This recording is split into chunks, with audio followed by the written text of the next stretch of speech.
पणसरू एमती एक रेसिपी बनातु छोट पिलांठार आरंभ करी बड़ लोक जे समस्ते मैगी करी खाइबे।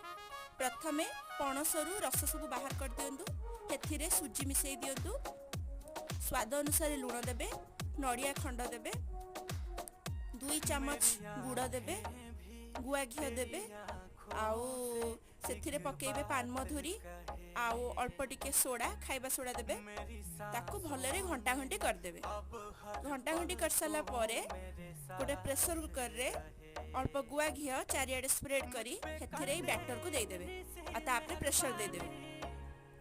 प्रेशर दे साला परे ठंडा हे गला आमर प्रस्तुत हो जिवो सुस्वादु पणस पोड़पिठा। आपण एटा घरे बनै परिबे। ठंडा हे गला परे प्रेशर कुकर को काढी देबे।